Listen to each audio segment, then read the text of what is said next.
Hey, how y'all doing out there, man? It's your boy Twin, right? This is Keeping It G with 20B, Open Prison Discussions. I got a real good one for you guys this time, you know what I'm saying? This is my boy, and I'm letting you introduce yourself real quick. Go ahead. My name is Jesse. I've been down 29 years. Twin's a good friend of mine. I've known him for a few years now. Here's answer a few questions. Yes, sir. Here we go. So I wanted to ask you, like this, just like that. Okay. I wanted to ask you some questions, Jesse. Just give your perspective on what's going on, and just trying to get basically your experiences on prison and give everybody a taste of what it's like. You know what I'm saying? So that way, maybe we can stir some youngsters, stir some individuals away from this instead of everyone trying to run towards. Right. You know what I'm saying? So I appreciate you, man, getting on this podcast with me, man. No problem.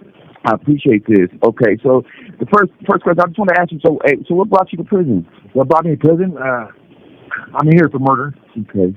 I came in. I got busted in '96. Okay. And yeah, that's why I'm in prison for murder. Okay. And go ahead. I'm sorry. Been down 29 years, like I said earlier. Damn. But yeah. Damn. 29 years. 29 years. And so from that very moment, I ask everybody this, but from that very moment, that sentencing moment, like, how do you remember the feeling that you experienced at that very moment, or? At that very moment, I didn't care. Okay. At that point in my life, I just think, screw it, I messed up. I knew my time was done. Mm-hmm. I was just like, yeah. Okay. Everything was just like falling apart. So I didn't care. So I was lashing out to everybody and anybody at that time, yeah. I get that, bro. I get that. Especially because when you're so immersed in that life, that's all you don't care. You know what I'm saying? Because we're so immersed in that. That's what we are. That's who we are at the moment, and that's how. Yeah, I totally get that. Okay, so how long? You said you've been down for what? 29 years. 29 years. 29 years. Okay, and how long did they give you? They give me 57 years life. Okay. I caught another one since I've been down. Okay. They give me 40 life on that one. Damn. So yes. Okay. See, so all right, and so what is 97 years life altogether? 97 years total, right? Okay. What affiliations, if you don't mind me asking, like, were you part of? Well, I was part of a gang called Nazi Lowriders, mm-hmm. and it was founded back in YA back in the early 70s. Mm-hmm. And yeah. Oh. I was still here with it. Okay. Early 90s. A lot of people might not know exactly, like, I mean, we've been in prison, might not know exactly, like, what it stands for. Like, me personally, like, I know that was a real present gang in prison. You know what I'm saying? I was always told that. Even me growing up, before I came to prison, I was told that I knew about the Nazi Lowriders. Right. You know what I'm saying? And, but give us a little history on, like, what you guys stood for and what you guys was about. What we stood for is for the white race. Yeah. Yeah. Me, personally, is white separatist at the time. Okay. And we were the underlings of the AB. If you guys don't know what the AB is, the Aryan Brotherhood. Mm-hmm. So we were more or less their lynchmen. Okay. Okay. So we did their little dirty work. Whatever. Okay. And I know, because the Aryan Brotherhood, they were they're also, they're still to this day known. Yeah, for sure. Yeah. Okay. And what position of power were you in? Were you in a position of power? I wasn't in this position of power. I had prisons. Mm-hmm. I had control of prisons for the white population. Mm-hmm. I was basically a lieutenant. Okay. Making decisions. And if I made the wrong decision, it'd be on me. Yes. So I would have to answer up. Okay. So, but there's a lot of things I've done that I'm not proud of. Mm-hmm. You know, I look back on this day and just, yeah. Okay. Yeah. Yeah. And like, did you have a prison mentor, like somebody that like showed you the ropes, or somebody that gave you the game? You know, like, I know everyone has that in its sense, but like, did you, or was your gang that mentor? Was it somebody individual? Or? It was a collective. It was probably a little bit of everybody. Yeah. One person that stood out was an AD member. Yeah. But I looked up to him. I thought he was doing the right thing, and leading me the right way. Mm-hmm. But he wasn't. Yeah. Yeah. We all learned that. We all learned the hard way. Things like, you know what I'm saying? Like, and it's crazy because it's like a lot of people call it little homies and big homies. You know what I'm saying? Right. And you know what I mean? And so we look at them as being a big homie. Right. And and they teach us to do all these things that are potentially going to give us more time instead of staying at home. Exactly. You know what I'm saying? And so I get that. Many years to find to realize that. Yeah. And the reason I'm over here now, it's like 4 months ago, I was asked to do something. First off, I go to board in 2027. I have some time to get out. Come on, man. And I was asked say I have a couple individuals. Yeah. And I was thinking to myself, hold on. Yeah. You guys know I'm going to board in Yeah. 2027. And you want me to do this? Yeah. Trying to keep you. Yeah. So they want to try to keep me in prison and help me out. Because, And this is who we call our family. Then, here I am starting to realize this. Okay, now you know what? I got my family, I got these people, which I call my family too. Exactly. But who's my really family? Exactly. Family's on the street. Exactly. You know, that's where I want to be. Working towards. Exactly. So that right there, that was the bottom line right there. That was the straw that broke the camel's back. I feel it. Yeah. Okay, look. So this tripped me out. So when did you realize, though, right, that you wanted to do something different, that you wanted to change? When did you really? I mean, was it that moment, or was it before then? I've been seeing this for years. Okay. In the last 10 years, I've been bettering myself. Okay. You know, I went to school. I got my degree, liberal arts, and I've been doing self-help groups. Yeah. I've been, I've been doing me. Working towards you, a change. Right? And I started seeing, after I started educating myself, I started seeing the difference in myself, the way I look at things. And it's like night and day. My family sees a difference in me. I see a difference in myself. Definitely. Just the way I go about, the way I care about myself. The way I think. Before I didn't think, I just acted. Yeah. Yep. So that's what got me in trouble most of the time. Yeah. Yeah. How difficult was it for you to make the transition? You know what I'm saying? And if it was, why? Why would you say? How difficult and why? Like I said, I'm 59 years old. Yes.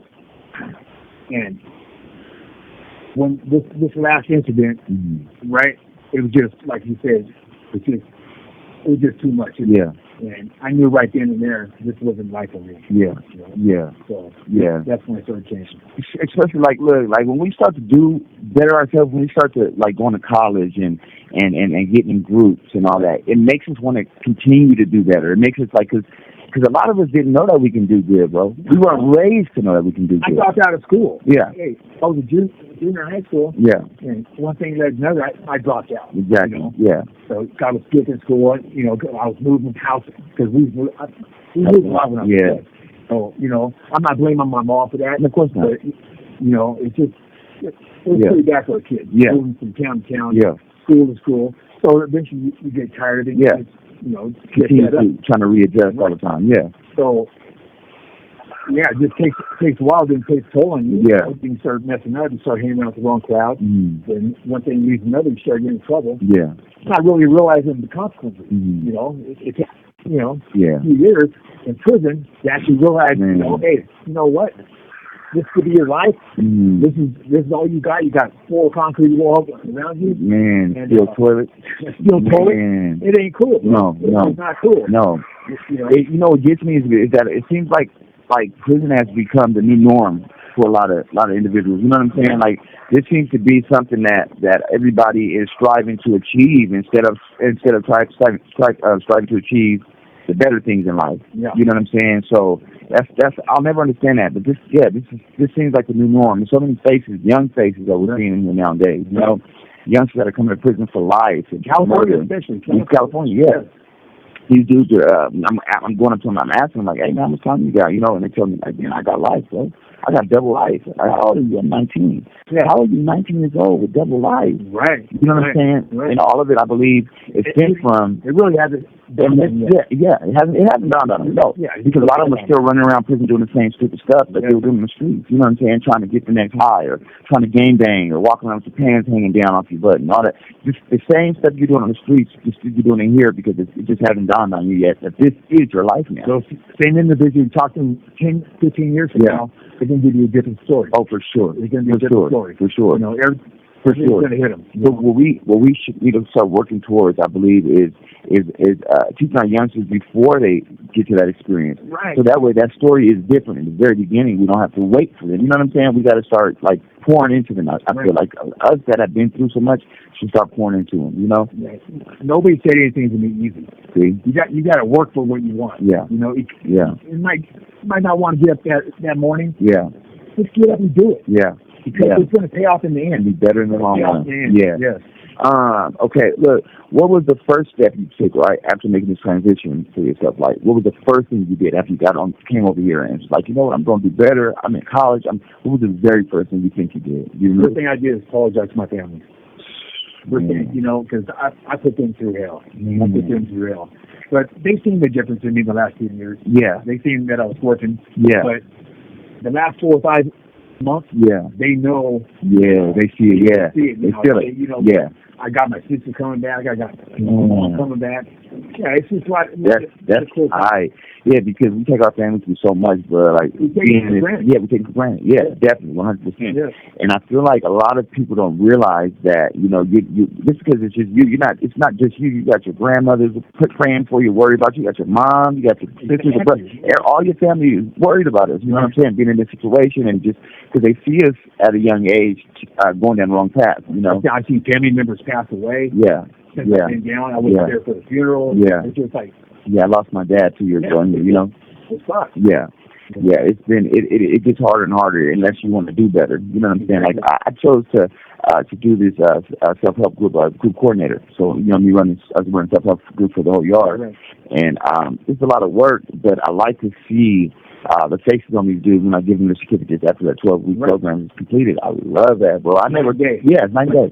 I never thought that I'd care about something like that, but I do. You know what I'm saying? Because you have to work for it. You have to work towards what you want in life. I never thought I'd be in a black man's cell, but here I am. Exactly. Yes, exactly. Like I said, I've never been racist. Yeah. I know. I know you for a long time. I know that. I know. And just because I was a part of the group that predominantly racist, known for race. Yeah. A lot of those individuals ain't racist. Exactly. Yeah. I met a lot of good brothers that ADs too, or not good brothers that on the street that clearly weren't racist. Did a lot of business with and everything. So. Yeah. The reason you join the game because the separation side prison. It's racist. Segregate anyway. Yeah. Exactly. Just on mainline. Exactly. Okay, and what has your main focus become right now that you're on this side? Like, what are you aiming towards? What would you say? Like, what are you striving for? You have 60 seconds remaining. Okay. That's my main goal right now. And the steps I do everything I can to get there. Okay, and the steps that you're taking is going to college and working every day, right? Yeah. Motivated. Great. Okay, and look, on stressful days, like do you ever feel like do you ever regret coming? Because we all go through stressful days. Do you ever regret making the transition? Have you ever Well, when I first got here, I didn't know. Yeah. I didn't know what was going on. Yeah. I seen these individuals, and Yeah. Just by their walk. Yeah. And you know what? I was just telling myself, you know what? They're not doing my time. I'm doing my time. Yeah. Yeah. So you gotta put your blinders on. Yes. And you gotta do you. That's what it is. You gotta do you. Yeah. And you can't allow because I learned this too. OG once told me you can't allow getting adjusted is what's been like. You'd say that getting adjusted has been not necessarily difficult, but it's been an adjustment. It's here. Yeah. It's been an adjustment. Yeah. Being young, okay, I'm gonna take you back in time a little bit. So being young, were you raised around gangs and all that type of stuff, or were you raised in that? A lot of us were raised in that. Were you raised in that? I wasn't, but my dad was doing drugs. Okay. My dad was in that scene, but he wasn't a gang member. Yeah, he was. He went to work. He worked for the railroad. And but he dabbled in drugs on our way. But then me and him moved to Idaho. Okay. He OD'd on me. So, So I got sent back to California. How young were you at that time? I was 8 years old. So I pretended everybody wanted to be back. Yeah. I wanted to do it. My dad didn't. He didn't die. Yeah. At that time. But, I wanted to go back with my dad. My mom was sending me here in California. So I resented everybody.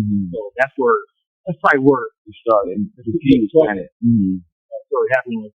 Like that, yeah. Did you have anyone who's positive in your life that tried to steer you away from all the negative lifestyle? They sent me back to Texas. I was when I was like 12 years old. Yeah.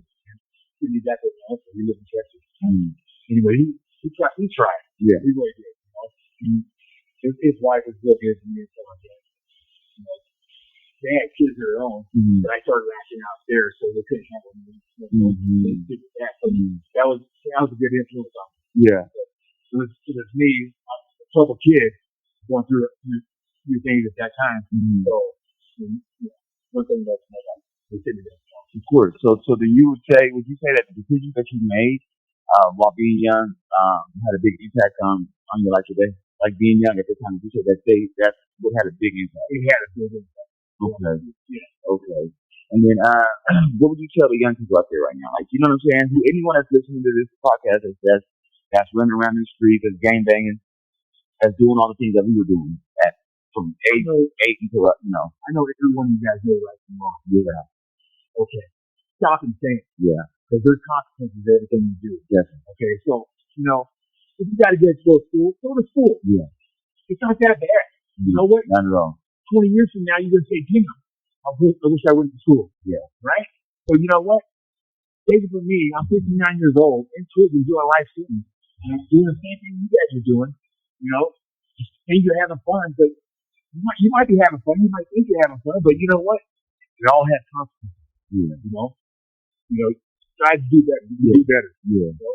I like that. I like that how you say that to her. Like, you guys know what you're doing. You guys know this is wrong. You know what's right and wrong. Because we're all raised to know that. Bro. We're all taught that. It don't matter how you come up. We all know right from wrong. You know what I'm saying? And I feel like a lot of the youngsters out there nowadays they're just doing what they see. And that is true. A lot of people are doing what they see. They see your parents. You see your parents doing something. It's okay. Exactly. Right? Exactly. But and you know it's wrong. Yeah, definitely. And it's crazy because I kind of wish, like my mom passed away when I was 12. She died in a car accident. Yeah, and from that moment on, my life changed drastically. You know what I'm saying? But when she was alive, she did a lot of good things into me, a lot of good qualities. And a bunch of good stuff. Taught me how to respect people, taught me how to respect women, how to love everybody. I'm sure give respect to people, give respect to you at all. I mean, all that taught me all the good stuff. How to work hard, how to strive. What you want in life. But my grandma was too. Exactly. She loved us on us, the way she's supposed to, But I feel like when she passed away, I don't know, I steered to the left. And I was raised in church and everything. My grandfather was a pastor of the church. I was raised on it to do all that good. But of course, my brother's gang bang. I wanted to gang bang. Right. They were carrying guns. I wanted to carry guns. They were running up and stuff. I wanted to do the same thing. You know what I'm saying? So eventually, all them qualities and all that integrity, all that humility that she instilled in me was getting pushed to the back because I wanted to do what I think everyone else doing. Right. You want to have fun. Exactly. Thinking this is fun. Thinking this is the way to go. You know what I'm saying? So I feel like a lot of youngsters are living that life of twin at a young age. Product of your environment. Exactly. You know what I'm saying? And the only way to get in front of it, like you said, is really just stopping things. Stop thinking that's what's going on in your life. You know what I'm saying? Because slow down. Yeah. You're young. Live your life. Yeah, slow down. Like that. Exactly. Slow down. Exactly. Deep breath and breathe. Man, what would you say to the ones who are hearing this but maybe conflicted about the change? This call and/or telephone number will be monitored and recorded. And I want to mainly not just for white people or black people, let's say for the white people that are listening to this, young white men are listening to this, that look up to the AVs, look up to the, not to the writers, look up to all the games and damn, okay, what would you say to them that they want to change, but what would you say to them? Where you're at, where are you, and where are they? Mm-hmm. Look at them. Yeah. Look at you. Okay? They would rather be on the street where you are. Yeah. Okay? When you're out there, okay, you got a chance to stay out there. Okay? But if you're going the wrong way, you're going to enter right where they are. Yes. Once they're looking at you, and then you're going to do this. You know what? They're not going to. They might use you up and put you out just like they did me. Right? So, hey, you got a chance to say, you know what? I'm going to do me. Yeah. Just do you. Yeah. That's what we got to realize that. Well, you have an opportunity because it may not come back again. A lot of people come to prison and they get life and talk to life out and all that. And you don't have a choice. Right. You don't have that option at when to change. You know what I'm saying? And change is hard. Yeah. Nobody wants to make change. I don't like change. I don't like to do anything new. I tell my girl all the time, like, I'm so used to this one thing. This is what I want. This is how I like it. You know. You hear they tell you when to go to breakfast, go to lunch, Mm-hmm. you can select whenever you want. Yeah. Go to dinner. Yeah. If you don't go though, you'll miss out. Yeah. But yeah, Who wants to live like that? who wants to live like that? Yeah. When you go outside, come back inside. Yeah. And I know, like, I was just looking through some statistics, right, and it said, people that come to prison, right, black men 28.5%, Hispanics 16%, and white men are 4.4%, most likely to the prison. Okay. And it kind of stuck out to me because you look at all that, like all these people that are coming back into prison, though, like man, it's got to be better. It's got to be better. Right. You know, it's got to be better than this, bro. Like, you know, I'm not gonna lie. It took me a minute to realize. It took me a minute to get it right because I was so used to gang banging. I wanted to do what, like I told my older brother, You want to go out there and have fun. exactly, just have fun and making all this money and living life. But now I'm here. I got my girl out there. I can do with her. I got my family. I can do with them. It's like this is something that I regret, but I try not to have regrets. It's something I wish I wouldn't have done. I wish I wouldn't have took this chance. You're growing up. Yeah, exactly. You know what I'm saying? Time to grow up. Before we check out, is there anything you just want to throw out there to anybody? Like, I mean, shout outs or anything you just want to say to anybody out there? Just want to say, hey, you know what? You guys should do better. Yeah. You should do better. Just think about consequences. Yes. You know, people do love you. Mm-hmm. There's people that love you. They might not even know you, but they do love you. Yeah. Because we know what you've been through. Yeah. Okay? Yeah. Stop and think. Mm-hmm. And there's consequences of your actions. Mm-hmm. But you know what? It's gonna be all It's right. gonna be all right. Yeah. Let's do something new. Like, Do something new. you know what I'm saying? Go to school. Yeah. Go to school. Get an education. You know what I'm saying? Work what you want. These Listen to your Yeah. parents. Definitely. They're trying to steer you in the right direction. Definitely. Listen to the adults in your life. 100%. Definitely. So, hey, y'all, anybody out there listening, this is a cooking podcast, and what we're trying to do is we're just trying to give out the information, you know, change the narrative. Everybody looks at prison, looks at us as being a certain way and looks at us as being certain individuals, but what we're trying to do now is really just try to shine a little light on the individuals that are in here that have made this change, that are doing better, that want to come home. And so I appreciate everybody for listening. If there's anybody out there who hears this or wants to comment and give us some game, give us some ism, you're more than welcome to. You can go to my website at www.twinnyb.com. That's TWINNYB.com. And and I look forward to hearing from you. And my boy Jeff's information will be on my website. You know, his contact information if you want to holler at him, get at him. That's possible too. I appreciate you guys listening to this, and I pray nice for this lifestyle. Gave me a reason to smile now.